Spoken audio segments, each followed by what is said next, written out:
Welcome to special analysis. నేను రమ మండవ. ఈ రోజు అనాలిసిస్ లో భాగంగా మనం తీసుకోబోతున్న టాపిక్ ఏంటంటే తిరుమల దేవదేవుడి ముందే బరి తెగింప, వీళ్ళని తిరుమల నుంచి బహిష్కరించాల్సిందే అని చెప్పేసి నేను టైటిల్ పెట్టాను. ఏ విషయంలో ఈ టైటిల్ పెట్టాను అనేది మీ అందరికీ కూడా అర్థమయ్యే ఉంటుంది. ఆ అంశం మీదే ఈరోజు మనం డిస్కస్ చేసే ప్రయత్నం చేద్దాం. ఈరోజు తిరుమల కేంద్రంగా జరుగుతున్న వరుస అపచారాలు, దేవదేవుడికి జరుగుతున్న అపచారాలు ఎంతోమంది కోట్లాది మంది శ్రీవారి భక్తులు నిజంగానే ఆలోచనలో పడేస్తూ ఉన్నాయి. ఇంత జరుగుతూ ఉంటే వాళ్ళకి సంబంధించి ఇలాంటి అనైతిక చర్యలకు పాల్పడుతున్న వాళ్ళకి సంబంధించి ఎందుకు టీటీడీ బోర్డు ఒక స్ట్రింజెంట్ యాక్షన్ తీసుకునే ప్రయత్నం చేయట్లేదు అనేది చాలామంది భక్తుల్లో జరుగుతున్న చర్చ. అంటే ఇక్కడ గత ప్రభుత్వ హయాంలో జరిగిన వేరు. ఒక తిరుమల లడ్డూని అపవిత్రం చేయడం కానీ, మహాప్రసాదంగా భావించే లడ్డూలో ఏదైతే పూర్తి స్థాయిలో అక్కడ రసాయనాలతో దాన్ని కల్తీ నెయ్యితో తయారు చేయడం కానీ, అసలు నెయ్యే లేదు దాంట్లో, అది వేరే విషయం.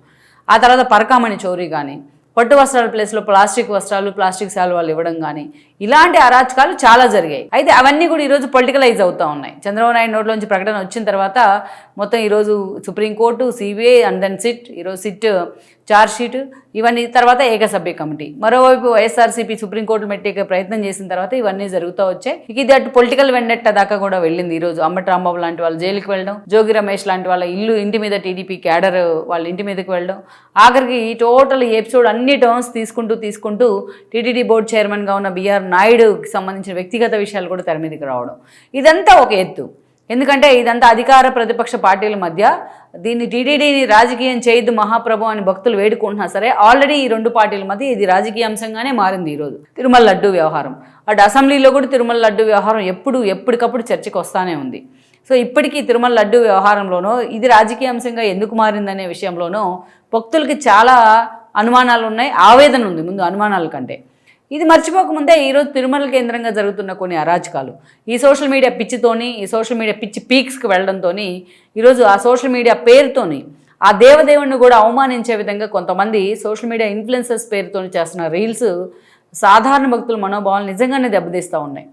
టీటీడీ ఇంత జరుగుతూ ఉంటే ఎందుకు మౌనంగా ఉందనేది ఎవ్వరికీ అర్థం కాని ప్రశ్న. పులితెర నటి, ఆవిడ పేరు ప్రియాంక జైన్, తన కాబోయే భర్తతో కలిసి పులి వచ్చింది అని చెప్పేసి ఎల్పిరి మార్గంలో ఒక వీడియో పెడతాం జరిగింది, ఒక షార్ట్స్ చేసింది ఆవిడ, రీల్స్ చేశారు. సో అది మొత్తం వైరల్ అయ్యి అంతా భక్తులంతా తిరగబడేటప్పటికి ఆవిడ సోషల్ మీడియా వేదికగా దానికి సారీ చెప్పినట్టున్నారు. ఆ తర్వాత కొద్ది రోజులకి, ఇది జరిగిన కొద్ది రోజులకే శివజ్యోతి అనే మరో సోషల్ మీడియా ఇన్ఫ్లుయెన్సర్ తన భర్తతో కలిసి తన స్నేహితులతో క్యూ లైన్లో ఉండి మేము రిచెస్ట్ బిచ్చిగాళ్ళం, ఇక్కడ ప్రసాదం అడుక్కుంటున్నాము అంటూ ఎంతోమందిని శ్రీవారి భక్తులను ఆవిడ అనుమానించింది. ఈ అంశం వైరల్ అయ్యి భక్తులంతా కూడా నిరసన తెలిపేటప్పటికీ ఆవిడ మళ్ళీ సారీ చెప్పారు. ఇది అలా మర్చిపోకముందే శివానీ నాగారం అనే ఒక చిన్న నటి మొన్నే ఇండస్ట్రీలోకి ఎంట్రీ ఇచ్చారు. ఆవిడ లిటిల్ హార్ట్స్ లాంటి సినిమాలతో, ఆవిడదేదో కొత్త సినిమా వచ్చినట్టుంది. ఆవిడ ఆ సినిమా గురించి చెప్తూ, నేను ఒక ఇంటర్వ్యూలో ఒక పాడ్కాస్ట్లో మాట్లాడుతూ, నేను దేవదేవుడి దగ్గరికి వెళ్తే, తిరుమల వెళ్తే లోపల మొత్తం నేను 15 మినిట్స్ నుంచున్నాను, ఎవరు కూడా నన్ను టచ్ చేయడానికి కూడా సాహసించలేదు, అందరూ నా పేరును ఉద్దేశించి పాట పాడుతూ ఉన్నారు అని చెప్పి చాలా దారుణంగా అవమానించే ప్రయత్నం చేసింది. తర్వాత మళ్ళీ ఆవిడ వివరణ ఇచ్చి దాని మీద ఏదో సారీ చెప్పినట్టుంది. ఇది మర్చిపోకముందే గీతూ రాయల్ అనే ఒక సోషల్ మీడియా ఇన్ఫ్లుయెన్సర్ తన టీంతో కలిసి మాడవీధుల్లోనూ అదేవిధంగా ఘాట్ రోడ్లోనూ కూడా వీడియోలు చేసిన పరిస్థితి ఉంది. దాని మీద ఆవిడ ఇంకా ఎక్కడా కూడా రిగ్రెట్ అవ్వకుండా, భక్తుల నుంచి నిరసన వెల్లువెత్తిన తర్వాత రిగ్రెట్ అవ్వకుండా నా మీద యాక్షన్ తీసుకోండి అంటూ చాలా రెక్లెస్గా కూడా మాట్లాడడం జరిగింది. ఇది అయిపోకముందే, ఇది 2 రోజులు కూడా కాలేదు, ఇది జరిగి ఈ అంశం మీద ఇంకా చర్చ జరుగుతూనే ఉంది. మరోవైపు దివ్యల మాధురి అండ్ దువ్వాడ శ్రీనివాస్, వీళ్ళు దివ్యల మాధురి తన ఫ్రెండ్ అయిన బిగ్ బాస్ నటి చినితర నటి తనుజతో కలిసి ఆవిడ బర్త్డే సందర్భంగా కేక్ కట్ చేసింది. అసలు తిరుమలకి కేక్లు ఎలా ఉండదు, పైకి కేక్ తీసుకెళ్తా ఉంటే మరి ఇంత చెకింగ్ ఉంటుంది, మరి తిరుమలకి కేక్ ఎలా అలౌ చేశారో కూడా ఎవరికి అర్థం కాని అంశం.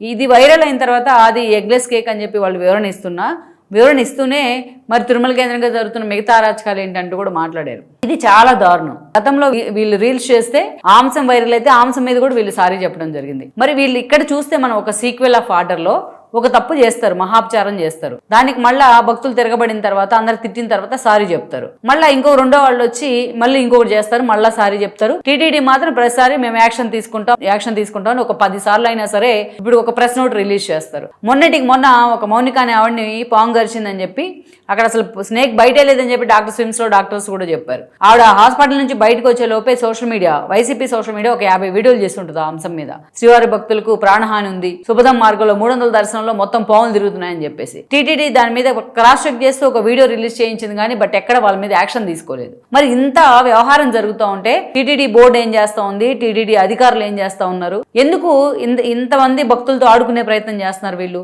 ఇప్పటిదాకా మనం చెప్పుకున్న వాళ్ళు ఆ పిడికడ మంది, ఆ సోషల్ మీడియా ఇన్ఫ్లుయెన్సర్సే, భక్తులు కోట్లాది మంది, ఇంతమంది మనోభావాలు దెబ్బతింటా ఉంటే టీటీడీ ఎందుకంత సైలెంట్గా చూస్తూ ఉంది? ఇదే భక్తులకి చాలా అసహనాన్నే కాదు అవమానాన్ని అనుమానాన్ని కూడా కలిగిస్తూ ఉన్నాయి. వీళ్ళు ఒకరి మీద స్టార్టింగ్లో ఒక్కరి మీద స్ట్రింజెంట్ యాక్షన్ తీసుకొని ఉంటే ఈ రోజున ఈ పరిస్థితి వచ్చేది కాదు. రేపు మళ్ళీ ఒక 20 రోజులాగా మళ్ళీ ఇంకొకరు వస్తారు ఇంకో రీల్ చేసుకుంటూ. ఒకవైపు ఏమో రాజకీయ ప్రసంగాలు వద్దు అని నిర్ణయం దాంట్లో పెడతారు, బైలాస్లో పెడతారు. ఒకవైపు రీల్స్ చేస్తే మేము కఠిన శిక్షలు ఉంటాయని.